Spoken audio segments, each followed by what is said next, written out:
Video کے نیچے subscribe کے بٹن پہ کلک کریں، بیل کے آئیکن پہ کلک کیجئے تاکہ ہر نئی ویڈیو کی نوٹیفیکیشن آپ کو مل جائے۔ الحمدللہ الذی لم یزل ولم یزال حیا قیوما عالما مدبرا سمیعا بصیرا ونشهد ان لا الہ الا اللہ وحدہ لا شریک له ونشهد ان سیدنا ونبینا مولانا محمدا عبدہ ورسولہ ارسلہ اللہ تعالی بالحق بشیرا ونذیرا وداعیا الی اللہ باذنہ سراجا منیرا اما بعد فاعوذ باللہ من الشیطان الرجیم بسم اللہ الرحمن الرحیم ادعو الی سبیل ربک بالحکمۃ والموعظۃ الحسنہ صدق اللہ العلی العظیم وقال اللہ تعالی والذین جاہدوا فینا لنہدینہم سبلنا وإن اللہ لمع المحسنین صدق اللہ العلی العظیم وقال النبی صلی اللہ علیہ وسلم من اصبح لیس فکری فکر الامہ فلیس منی ومن امسا لیس فکری فکر الامہ فلیس منی او کما قال علیہ السلام وقال الناس كلهم هالكون إلا العالمون والعالمون هالكون إلا العاملون والعاملون هالكون إلا المخلصون والمخلصون على قدر عظیم۔ دوستو بزرگو، اللہ تبارک تعالیٰ نے ہمیں دعوت کا کام دیا اور جس کو حکمت کے ساتھ کرنے کا حکم دیا۔ بغیر حکمت کے دعوت کا کام نہیں چلتا۔ وہاں میاں جی محراب رحمۃ اللہ علیہ نظام الدین مرکز میں فرماتے تھے کہ دیکھو تم دعوت کو حکمت کے ساتھ پیش کرو اور اس میں 3 چیزوں کو دیکھ کر دعوت دو: موقع شناسی، مردم شناسی، وقت شناسی۔ آدمی کے مراتب کو پہچان کر دعوت دیا کرو اور وقت دیکھ کر بات کرو کہ اس وقت میں بات کیسی کرنی چاہیے، اور وقت دیکھ کر بات کرو کہ اس وقت میں کیا بات کرنا ہے۔ تو پھر آپ نے فرمایا کہ ایک جگہ شادی ہو رہی تھی، خوشیوں کا موقع تھا، مسجد تھی، جماعت گئی۔ اب وہاں ان کی خوشیوں میں خوشی کی بات کرتے، یوں کہتے کہ صاحب اللہ تعالیٰ نے آپ کے گھر میں آج خوشیاں لائے ہیں، اللہ آپ کی خوشیوں میں اضافہ فرمائے، ہم کو خوشیوں میں غموں میں ہر حال میں ہمیں اللہ کے احکامات کو پورا کرنا ہے۔ ایسا نہیں کہ خوشیوں میں اللہ کے احکامات بھول گئے، حالات آئے تو پھر اللہ کی طرف رجوع ہو گئے۔ ہمیں اللہ تعالیٰ نے ہر حال میں اللہ کو یاد رکھنے کی، اللہ کے احکامات کو پورا کرنے کی توفیق دی، کرنے کا حکم دیا ہے۔ ایسی بات کرتے تو اچھا تھا۔ وہاں شادی کے موقع پر رشتہ دار احباب آئے ہیں، بات جو شروع کی، کہا صاحب دیکھو مرنا ہے، خبر میں جانا ہے، سانپ بچھو کاٹیں گے، اندھے بوڑھے فرشتے پٹائی کریں گے۔ سارے عالم برزخ کو ان کے سامنے کھولا۔ اب وہ لوگ اس وقت میں یہ بات کرنے کا موقع نہیں تھا، خوشیوں میں اضافے کی بات، شکر گزاری کی بات کرنے کی تھی۔ انہوں نے کہا صاحب جائیے، آپ ہم نے سن لیا آپ کی بات کو، جیسے ہو ویسے آپ جائیے۔ اور آگے جماعت کی بات انہوں نے نہیں سنی، تو فرمایا کہ وقت شناسی ہے، وقت دیکھ کر آدمی دعوت دے۔ اسی لیے کہتے ہیں کہ دعوت کے لیے حکمت کی ضرورت ہے۔ میاں جی فرماتے تھے کہ حکمت کے ساتھ تم دعوت دیتے، اور لوگ تمہارے ساتھ میں ہوتے اور بات سننے کو تیار ہوتے کہ انہوں نے ہماری خوشیوں میں اضافہ کر دیا اور ہمیں مبارکبادی دی، ہمارے ساتھ انہوں نے یہ احسان کیا، خوش ہوتے۔ تو فرمایا کہ حدیث شریف میں کہ الناسو کلہم ہالکون، سارے کے سارے انسان ہلاک ہو جائیں گے، والعالمون ہالکون الا العالمون، عمل کرنے والے لوگ، علم والے لوگ بچ جائیں گے۔ سارے لوگوں کے لیے ہلاکت ہے، بربادی ہے، علم والے لوگ بچ جائیں گے۔ پھر آگے فرمایا والعالمون ہالکون الا العاملون، تمام علم والے ہلاک ہو جائیں گے مگر علم والے لوگ بچیں گے۔ پھر آگے فرمایا والعاملون ہالکون الا المخلصون، تمام عمل کرنے والے بھی ہلاک ہو جائیں گے مگر اخلاص والے بچیں گے، اخلاص والے بچیں گے۔ پھر آگے جملہ جو فرمایا والمخلصون علی خطر عظیم، اخلاص والوں کے لیے بھی زبردست خطرہ ہے۔ پھر اس کے آگے اس کو بخاری شریف کی حدیث میں اللہ کے نبی صلی اللہ علیہ وسلم نے کھولا، فرمایا کہ بنی اسرائیل میں ایک عابد تھے جنہوں نے 500 سال کی بیریا عبادت کی، اور کہاں کی؟ ان کے شریعت میں اس بات کی اجازت تھی کہ وہ بیوی بچوں کو چھوڑ کر، کمائی چھوڑ کر، وطن گھر چھوڑ کر کسی پہاڑ میں یا کسی دریا کے جزیرے میں یا اور کسی کھو میں جا کر وہ عبادت کریں، ان کی شریعت میں اجازت تھی۔ چنانچہ یہ عابد بنی اسرائیل کے ایسی جگہ تلاش کی، سمندروں میں پار کر کے ایک جزیرہ تھا، وہاں جا کر انہوں نے عبادت شروع کی۔ اب جب وہ عبادت شروع کی تو اللہ تعالیٰ نے ان کے لیے کھانے پینے کا انتظام اپنے فضل و کرم سے کیا۔ اس کھارے سمندر میں، اس جزیرے کے حصے میں ایک بہترین پانی کا چشمہ، میٹھے پانی کا چشمہ اللہ نے ان کے لیے جاری کر دیا، اور پھر وہاں اللہ نے ان کے لیے ایک انار کا درخت لگایا جس میں بڑے بڑے انار لگا کرتے تھے۔ وہ عابد 24 گھنٹے اللہ کی عبادت میں مصروف، جب پانی کی پیاس ہوتی، بھوک لگتی، ایک انار اس درخت سے توڑ کر کھا لیتے، اللہ اس میں ان کا پیٹ بھر دیتے، اور چشمے سے ایک کٹورا پانی پی لیتے، بس پیاس بجھ جاتی۔ 500 سال کی ایسی بیریا عبادت کی، اور جب آخر وقت آیا اللہ پاک سے انہوں نے دعا مانگی کہ اللہ میری خبر کو لوگوں کی گزرگاہ مت بنا، تماشا گاہ مت بنا، اور پھر میری موت اس حال میں آئے کہ میں سجدے میں پڑا رہوں، اور پھر میں سجدے کے اندر قیامت تک سجدے کے اندر رہوں، میری خبر نہ بنے، میں سجدے کی حالت میں میری موت آئے، قیامت تک میں سجدے میں رہوں، گزرگاہ مت بنانا۔ اللہ نے ان کی دعا بھی قبول کی۔ اطراف سے نبی کریم صلی اللہ علیہ وسلم نے فرمایا اطراف سے اللہ نے ایسی گنجان جھاڑیاں اگا دی ہیں، وہاں کسی بندے کا آج تک گزر نہیں ہوا۔ حضرات صحابہ کرام رضی اللہ نے پوچھا اللہ کے نبی آپ ہمیں اجازت دیں، ہم جا کر وہاں دیکھ کر آئیں کہ اس اللہ کے بندے کی حیت کو اور اس کے جسم و جثے کو، کہ وہ کیسی اللہ کے سامنے عبادت کیا اور دعائیں قبول کرا لی، اور وہ بندہ سجدے میں ہو، ہم اس کو دیکھ کر آئیں۔ آپ ساس نے فرمایا کہ نہیں، تم جاؤ گی لیکن وہاں جھاڑیوں کی گنجان کی وجہ سے جو رعب اللہ نے رکھا ہے، اس بندے کی مخلص دعا اللہ نے قبول کر کے وہاں ایسا رعب رکھا ہے، کوئی بندہ وہاں نہیں پہنچ سکتا۔ آپ نے صاف فرما دیا۔ تو چنانچہ وہ اللہ کے بندے اب تک سجدے میں ہیں، اور اس جزیرے میں اللہ نے ایسی جھاڑیاں لگائی، کوئی بندہ آج تک وہاں نہیں پہنچا اور نہ قیامت تک پہنچ پائے گا۔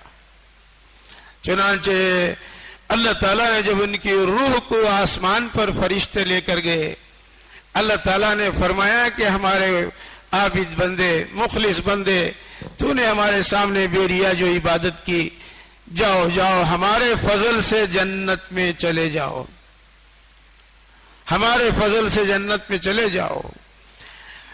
تو اس عابد بندے کے دل میں غرہ یعنی تھوڑی سی بات کا غرور آیا کہ اللہ اب بھی کہہ رہے ہیں کہ میرے لیے میرے فضل سے جنت میں جاؤ، تو پھر میری 500 سال کی عبادت کا کیا ہوگا؟ وہ جو کیفیت پیدا ہوئی دل میں خیال آیا. اور اللہ تعالیٰ تو خوب جاننے والے ہیں. وَحُصِّلَ مَا فِي الصُّدُورِ، بندوں کے دل میں کیا ہے وہ اللہ کی ذات جانتی ہے.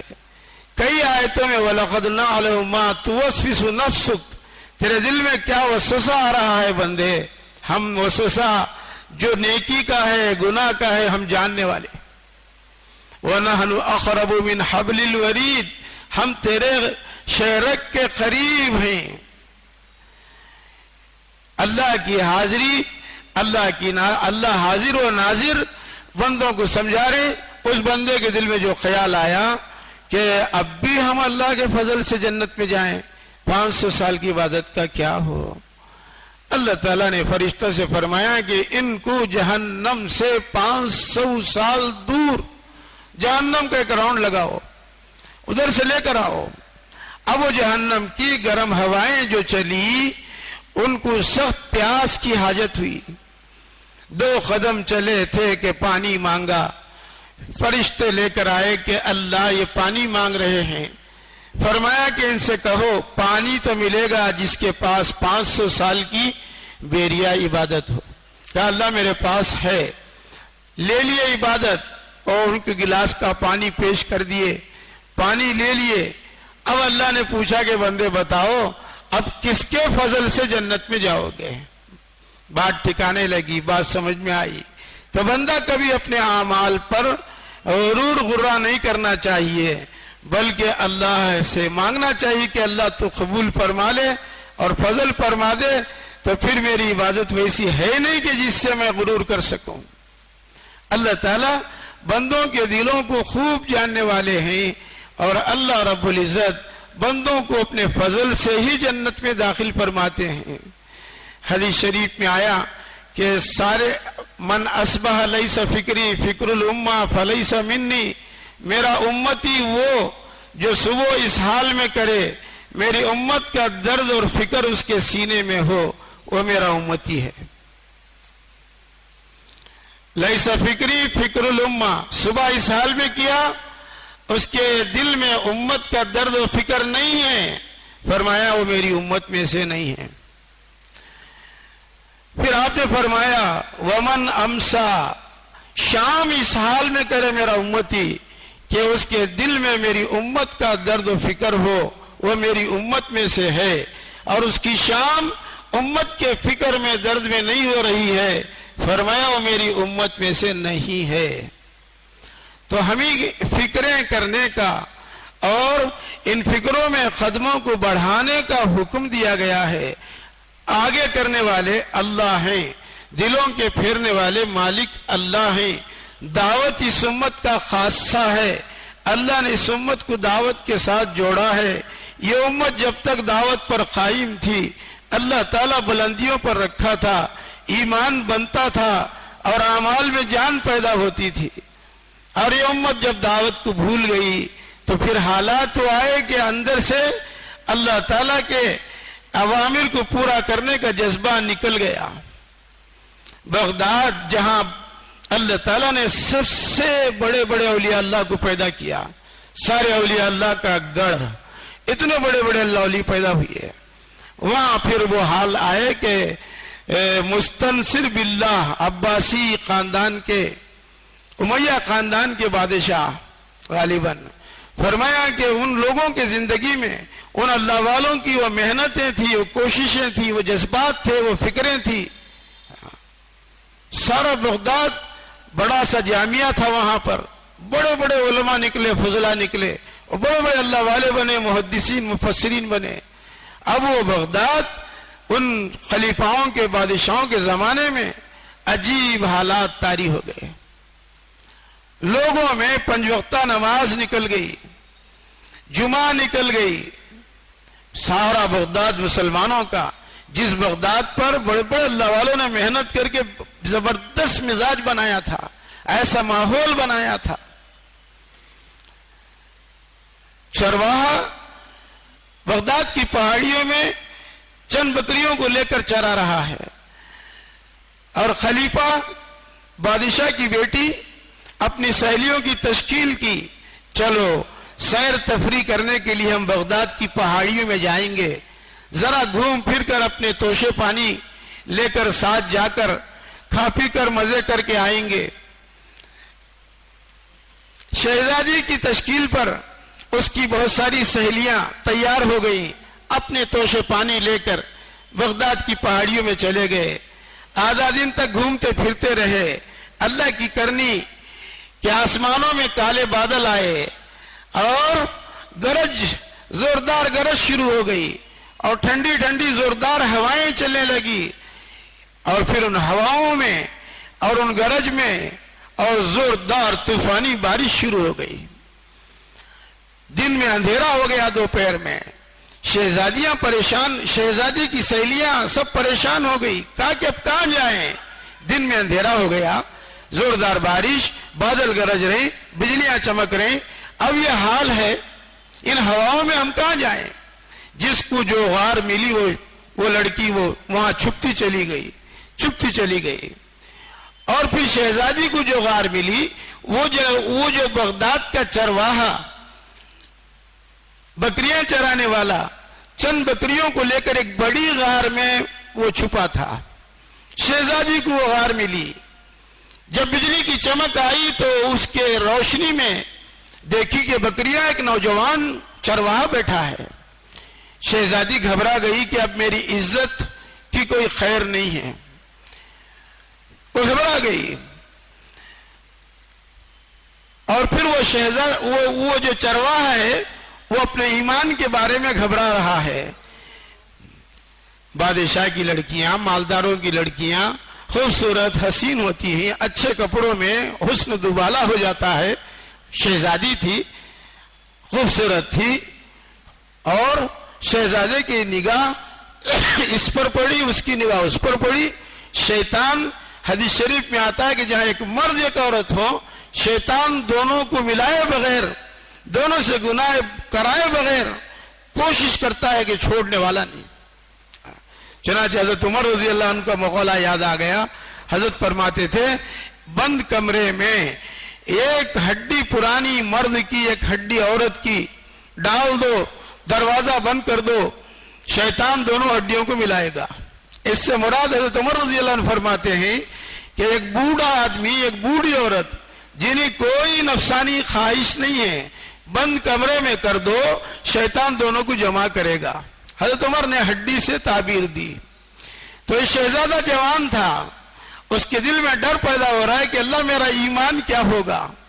یہ لڑکی یہاں آئی ہے، شیطان دونوں کے درمیان میں آیا، ادھر سے بھی شہوت کی آگ، ادھر سے بھی شہوت کی آگ، دونوں میں جذبات پیدا کر رہا ہے۔ لیکن وہ شہزادہ بغداد کے بڑے بڑے اللہ والوں کی صحبت پایا ہوا تھا، دن بھر جنگل میں آقا کی بکریاں چرانے والا، اور وہ مزدوری پر بکریاں چرانے والا، اس کے اندر ماحول کے اثر سے جب بڑوں نے محنتیں کی تھی، بھری جوانی میں جوانوں میں یہ جذبات پیدا ہوئے تھے، یہ اللہ کا ڈر، خوف، ان کا استحضار ان کو اس بند غار میں اللہ تعالیٰ نے ڈالا۔ تو نوجوان جب شیطان نے مجبور کیا، دوپہر سے شام ہو گئی، اندھیرا نہیں چھٹا، بارش بند نہیں ہوئی، بجلیاں چمکنا بند نہیں ہوئی، بادل گرجنا بند نہیں ہوئے، یہاں تک کہ رات پوری یہ منظر رہا۔ اب شیطان دونوں میں کشمکش کرا رہا ہے کہ کرو کام تمہارا، کوشش کر رہا ہے، لیکن وہ نوجوان جو تھا، اللہ کا خوف تھا، حشر کے میدان میں کھڑے ہو کر اللہ کے سامنے جواب دینا تھا، وہ کتنی ذلت و نکبت ہوگی، رسوائی ہوگی، دنیا میں 10 منٹ کا مزہ ملے گا، آخرت میں کیا ہوگا؟ وہ خوف ایمان اندر سے جھنجھوڑ رہا تھا۔ اس نے اپنی بکریاں چرانے کی دھوٹی، جو بھانسے پر لمبی درانتی باندھ کر جھاڑوں سے پتے کھینچ کر بکریوں کو چرواہا چراتا ہے، اس دھوٹی کی درانتی سے ایک لکڑی کے ٹکڑے کو اس نے تیز نوکدار چھل کر بنایا، اور بنا کر جب شیطان جذبات بھڑکا رہا ہے کہ اچھا موقع ہے گناہ کر لے، بعد میں توبہ کرنا، اللہ بڑے بڑے گناہ معاف کریں گے، اس نوجوان نے اللہ کے ڈر خوف سے اس چرواہے نے اس نوکدار لکڑی کو اپنی ہتھیلی میں ڈال کر گھسنا شروع کیا، رگڑنا شروع کیا۔ اس لڑکی نے دیکھا کہ بجلی کی چمک سے اس کی ہتھیلی سے خون گر رہا ہے، ٹپک رہا ہے، اور وہ کہہ رہا ہے کہ مزہ چکھ لے، مزہ چکھ لے۔ تو نوجوان یہ کیفیت میں ہے، نگاہیں نیچی ہیں، اپنے نفس سے مخاطب ہے، کہہ رہا ہے کہ مزہ چکھ لے۔ ساری رات اپنی ہتھیلی میں رگڑتے ہوئے خون بہاتا رہا، خون بہاتا رہا۔ صبح کا چاندنا ہو گیا، بارش کم ہو گئی، اور نور پھیل گیا، اجالا، اور پھر ساری لڑکیاں، شہزادی بھی نکلی، شہزادی بھی نکلی، ساری سہیلیوں کو آواز دی، سب جمع ہو گئے، گھر چلے گئے۔ ماں باپ پریشان تھے، پوچھا کہ بیٹی رات کیسے گزری؟ خیر گزری، اور کوئی کسی کو نقصان نہیں ہوا۔ شہزادی جب گھر میں گئی تو شہزادی کی ماں اور خلیفہ پوچھنے لگے کہ بیٹی رات کیسے گزری؟ خاموش ہے۔ کہا کہ بیٹی بتاؤ تو صحیح کیا ہوا؟ کہا پوچھنے پر، اصرار کرنے پر، میرا جو رشتہ آپ نے فلاں شہزادے سے کیا ہے وہ رشتہ توڑ کر جنگل میں بغداد کے چند بکریوں کو چرانے والا چرواہا ہے، اس کے ساتھ میرا نکاح کر دیا جائے، اس کے ساتھ نکاح کر دیا جائے۔ زمانے کے لوگ بغداد میں اللہ والوں کی دین کی محنتوں کی برکت سے ایسا ماحول بنا تھا، شہزادے کے لیے جو رشتہ طے تھا ماں باپ نے وہ رشتہ طے توڑا دیا، اور لڑکی کے کہنے پر کہ وہ پارسا نوجوان، اللہ کا ڈر، خوف والا، تقوی والا، اس کے ساتھ میرا نکاح ہو۔ تو بادشاہوں میں، ان کی زندگیوں میں اللہ والوں کی دین کی محنتوں کی برکت سے اللہ کا خوف تھا، غریب نہیں دیکھتے تھے، مالدار نہیں دیکھتے تھے، کیا کماتا کیا نہیں کماتا یہ نہیں دیکھتے تھے، بلکہ اپنی زندگیوں میں دین کی وجہ سے دیندار لڑکوں کو تلاش کیا کرتے تھے۔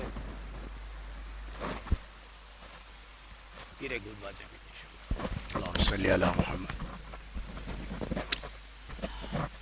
چنانچہ اس نوجوان کو بلایا گیا اور کہا گیا کہ تمہارے ساتھ ہم لڑکی دیں گے۔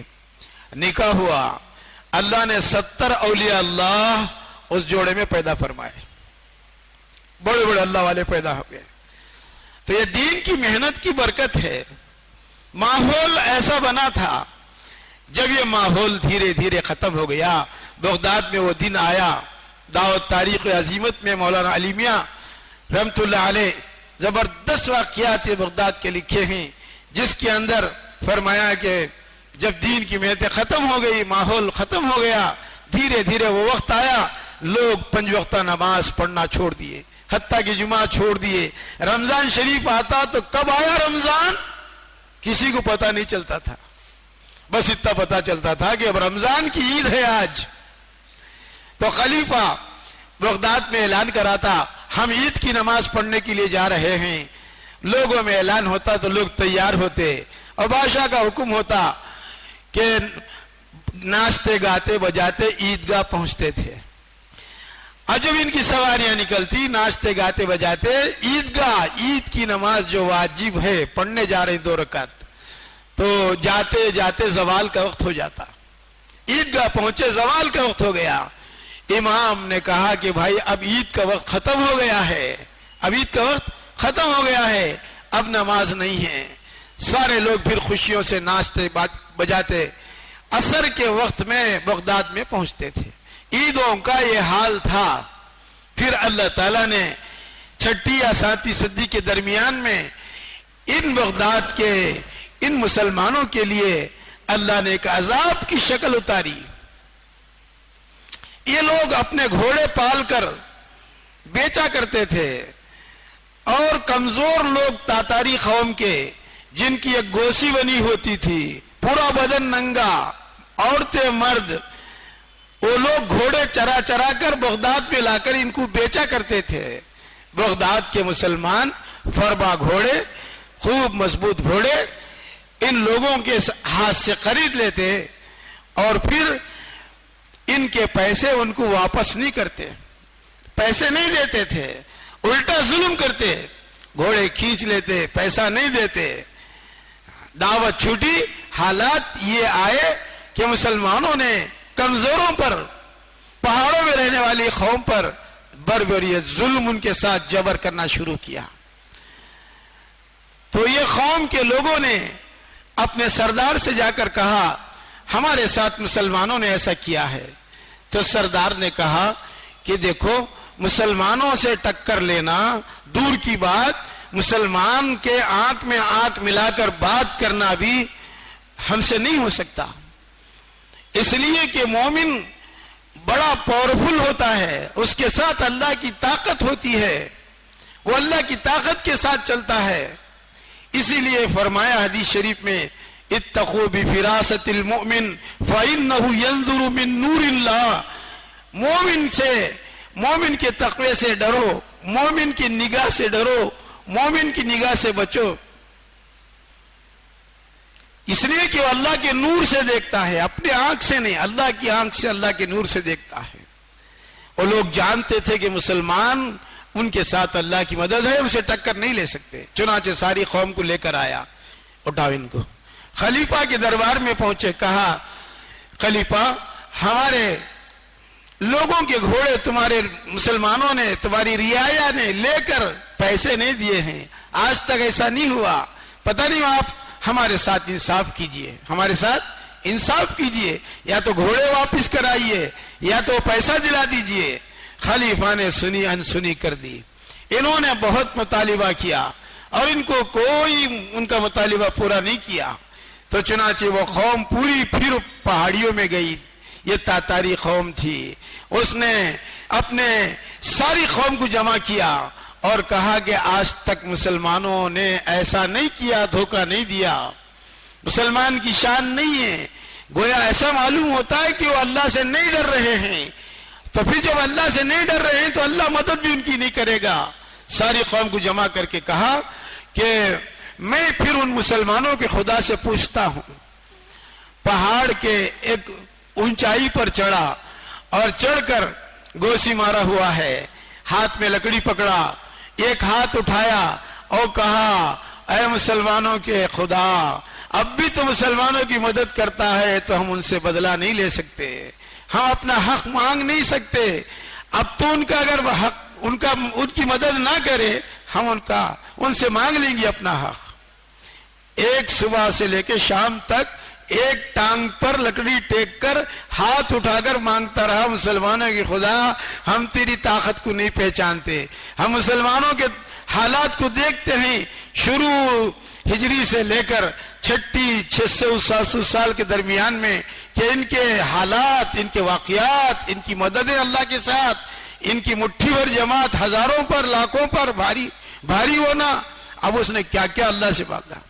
پھر اس کے بعد دوسرے دن ساری قوم کو لے کر بغداد میں آیا اور آ کر ان سے پھر مطالبہ کیا کہ ہمارا حق دے دو، گھوڑے واپس کر دو، کوئی انسنی کر دی۔ تو چنانچہ ان لوگوں نے ایک طرف سے کاٹنا شروع کیا۔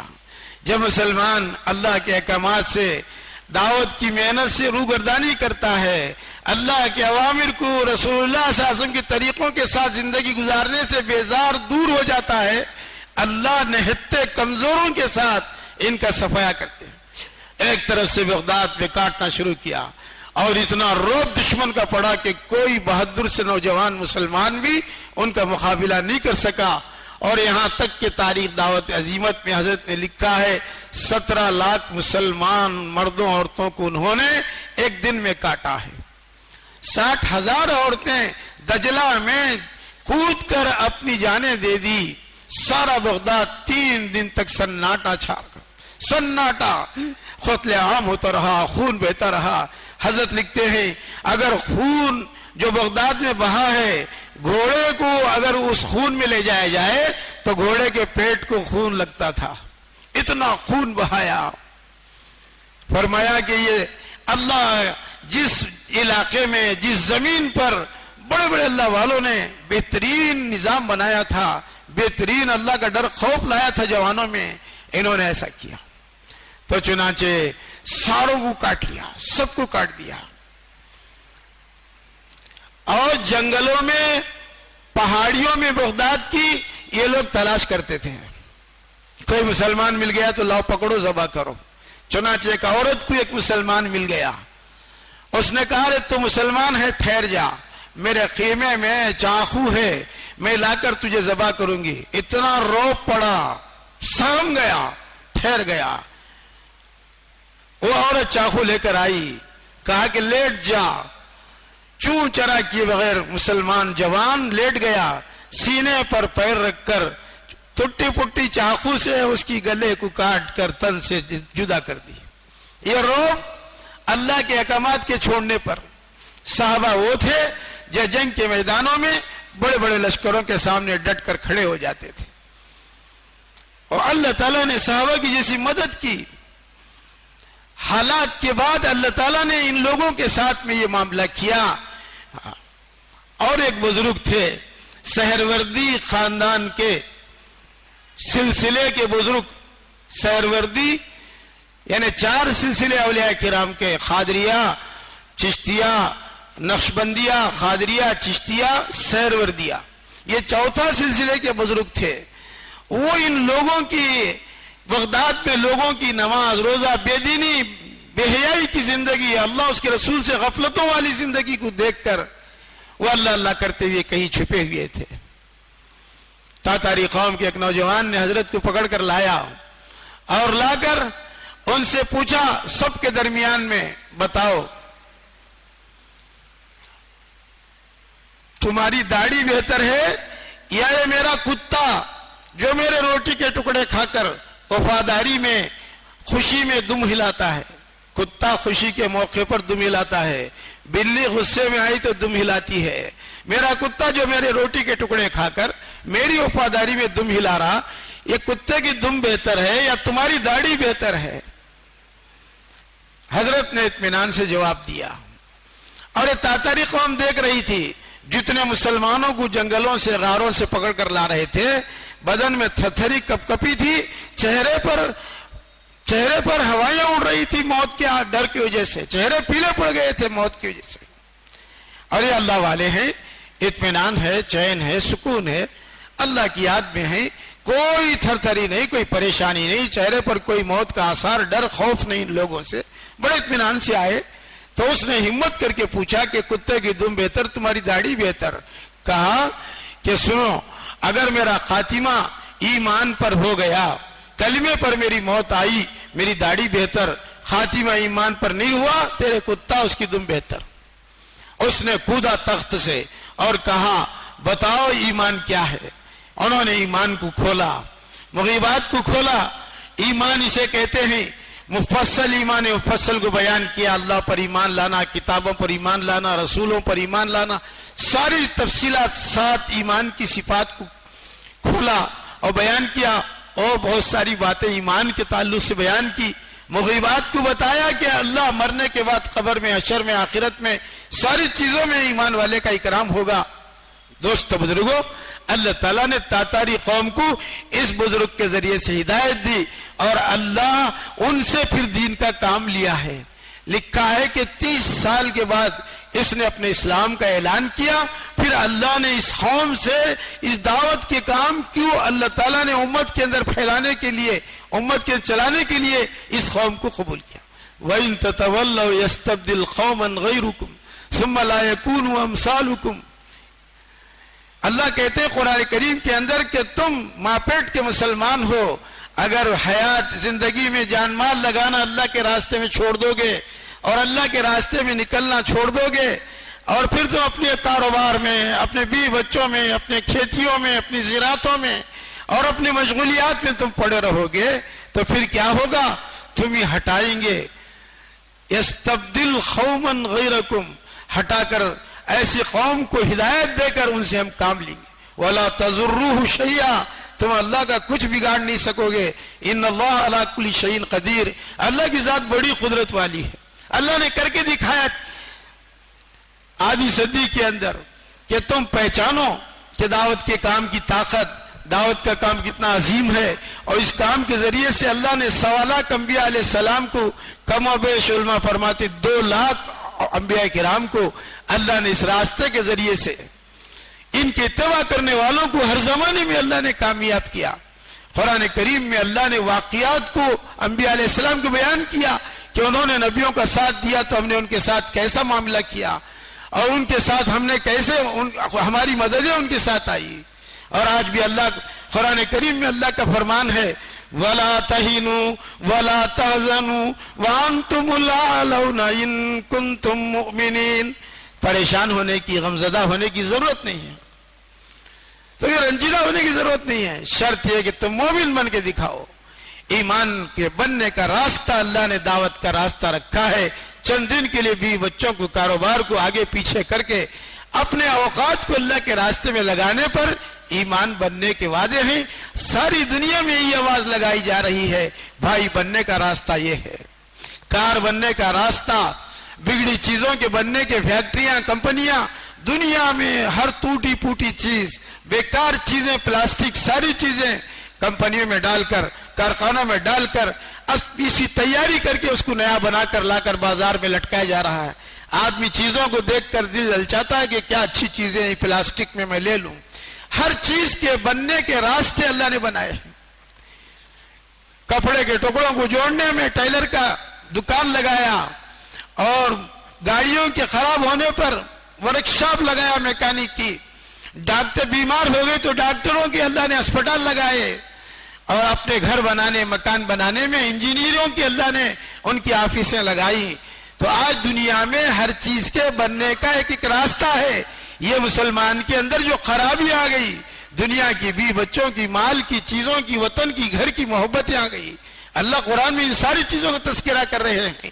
5 جاندار 3 بے جان چیزیں، یہ محبتوں کی وجہ سے تم اللہ کے راستے میں نہیں نکل رہے ہیں اور یہ چیزیں تمہیں محبوب ہیں. فَتَرَبَّصُوا حَتَّى يَأْتِيَ اللَّهُ بِأَمْرِهِ. انتظار کرو اللہ کے عذاب کا، تمہیں اللہ کا عذاب آ کر پکڑے. فرمایا کہ یہ کام میرے دوست جو کرے گا نوح علیہ السلام کی کشتی میں سوار ہونے کے مماثل، بس وہ جو نہیں کرے نوح علیہ السلام کی کشتی میں سوار نہیں. تو فرمایا کہ میرے دوستو اللہ نے اتنا اونچا کام ہمیں دیا ہے، جس کام کو جن قوموں نے کیا، جن لوگوں نے لیا، نبیوں کے قوموں نے لیا، امت محمدیہ صلی اللہ علیہ وسلم نے شروع سے اب تک لیا، تو اللہ تعالیٰ سب سے بڑی چیز محبوبیت کو دل میں ڈال کر اللہ تعالیٰ لوگوں کی محبتوں کو ان کے دل میں ڈالیں گے اور سب سے بڑے دل کا چین سکون عطا فرمائیں گے. الا بذکر اللہ تطمئن القلوب. دلوں کا چین سکون اللہ کے ذکر میں، اللہ کی یاد میں ہے، اللہ کی یاد میں. اور اللہ کو یاد کرنے کے 4 راستے ہیں. 4 طریقوں سے اللہ کو یاد کرنے کا حکم دیا کہ سب سے بڑی چیز اسلام کے اندر نماز ہے. وَلَذِكْرُ اللَّهِ اکبر. اللہ کا ذکر، نماز سب سے بڑی دولت.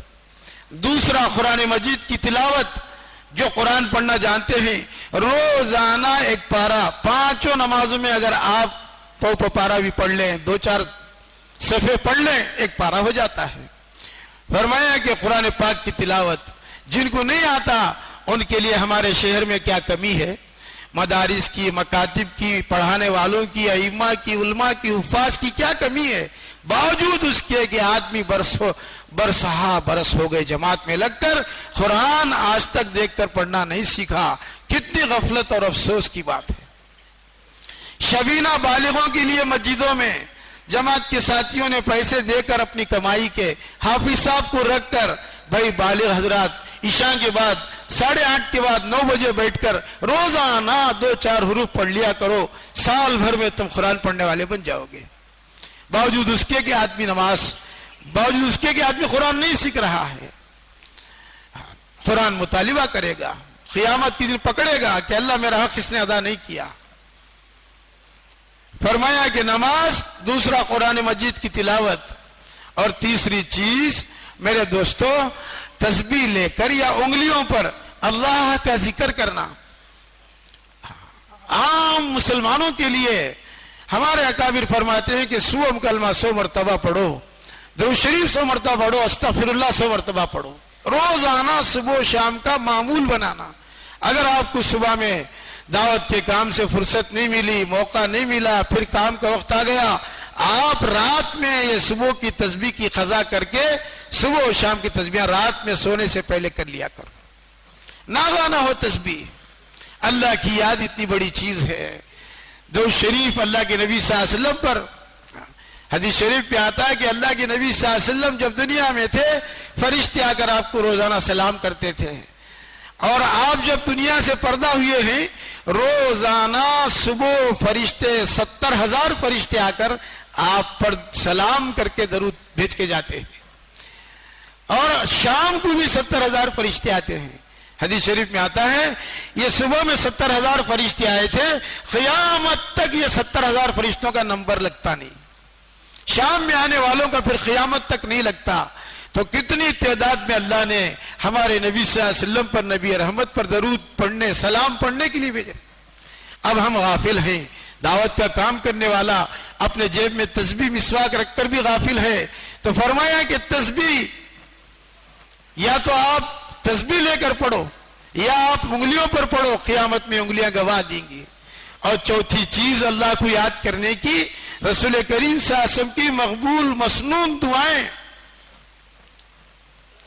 ان دعاؤں کو ہم جو ہمارے ضروریات ہیں زندگی کے ان ضروریات میں خوب یاد کر کے پڑھا کریں. آج ہماری کتنی بڑی غفلت ہے. ہاتھ میں پانی آیا بسم اللہ نہیں, اور ہمارے پاس سامنے کھانا آیا بسم اللہ نہیں, کھانے کے بعد الحمدللہ نہیں, ضرورتوں میں جا رہے آنے بسم اللہ نہیں, الحمدللہ نہیں. ارے دعائیں نہیں آ رہی, آخری درجے میں بسم اللہ کہو. اندر جا رہے بسم اللہ کہو, باہر آ رہے بسم اللہ کہو, حمام میں غسل کرنے جا رہے بسم اللہ کہو, باہر آ کر الحمدللہ کہو. ورنہ اس کی تو تفصیلات دعائیں تھی. ساتھ ہی پرانے سے پرانا ہو گیا. دعاؤں کا اہتمام نہیں. یاد ہیں تو بھی غفلت کے ساتھ اپنی زندگی چل رہی ہے, غفلت کے ساتھ. لا يستجیب الدعاء عن قلب اللہ. اس بندے کی دعا اللہ قبول نہیں کرتے جو غفلت والے دل کے ساتھ دعا کرتا ہے. ہاتھ اٹھایا ہے دعا کر رہا ہے, غفلت میں دل ادھر متوجہ نہیں ہے اللہ کی طرف. اب دعا میں نہیں ہے تو پھر نماز میں بھی اللہ کی طرف نہیں ہے. 4 رکعت 3 رکعت نماز پڑھ رہے ہیں, 2 رکعت پڑھ رہے ہیں. فرض نمازوں میں اللہ کا دھیان نکل گیا, پوری نماز میں اللہ یاد نہیں آئے, حالانکہ یاد آنا چاہیے تھا. علماء لکھتے ہیں جب تم نماز میں کھڑے ہو اور اللہ کو یہ تصور کرو کہ میں سورہ فاتحہ اللہ کو سنا رہا ہوں, پوری نماز کی صورتیں جو نماز میں پڑھی جاتی ہیں میں اللہ کو سنا رہا ہوں, اللہ سن رہے ہیں. اللہ ایسے سمیع و بصیر ہیں, سننے والے دیکھنے والے. میں اللہ کو میرا کلام سنا رہا. پھر اس کے بعد جب تم رکوع کرو سبحان ربی العظیم پر خبر کے سوالوں کو یاد کرو, خبر کے سوالوں کو یاد کرو. سبحان ربی العظیم, خبر میں من ربکا, ربی اللہ, ربی ربی اللہ, سبحان ربی العظیم. سجدے میں جاؤ, دونوں سجدوں میں بھی یہ کہو کہ سبحان ربی الاعلی, خبر کے تینوں سوالوں کا جواب وہاں وہ تصور کر کے وہ تسبیحات پڑھنے کا حکم دیا گیا. کیسی باریک بات ہے اللہ والوں نے سمجھائی. اگر آدمی اس تصور میں کرے تو کتنا نفع ہوگا. سمع اللہ لمن حمدہ, ربنا لک الحمد حمدا کثیرا طیبا مبارکا فی. خوما پورا ہو گیا, خوما پورا ہو گیا. آپ نے رکوع سے اٹھ کر سیدھا کھڑے ہو گئے اور ربنا لک الحمد کے بعد میں حمدا کثیرا طیبا مبارکا پڑھا تو پورا خوما ایک رکن کی مقدار میں ہو گیا. سجدے میں گئے, پہلے سجدے میں اٹھ کر بیٹھے, اس کا نام جلسہ. جلسے میں رب اللہم اغفر لی, اللہم اغفر لی, اللہم اغفر لی 3 مرتبہ کہو. جلسے میں تمہارا واجب ادا ہو گیا. ورنہ آدمی اگر ان اذکار سے خالی ہو گیا, رکوع سے اٹھا فوراً سجدے میں, سجدے سے اٹھا ہاتھوں کو اپنے رمضانوں پر رکھا, پھر دوسرے سجدے میں چلے گئے, 1 منٹ بھی نہیں رکا. 2 واجب ترک ہو گئے, چاہے امام ہو چاہے الگ پڑھنے والے حضرات ہو, مقتدی ہو. فرمایا کہ یہ نماز میں 2 واجب چلے گئے. سجدے سہو 1 واجب پر, سجدے سہو کرنا واجب تھا لیکن آدمی سہو نہیں کیا, 2 واجب ترک کر کے کہہ رہا ہے کہ میری نماز ہو گئی. نہیں ہوئی نماز. اسی لیے حدیث میں فرمایا 60 سال تک آدمی 60 برس تک نماز پڑھتا ہے, رکوع سجدے نہیں کرتا, اس کی 1 نماز بھی قبول نہیں ہوتی. حضور کے زمانے میں ایک صاحب آئے مسجد میں, نماز پڑھے جانے لگے, فرمایا بلایا, فرمایا صلی,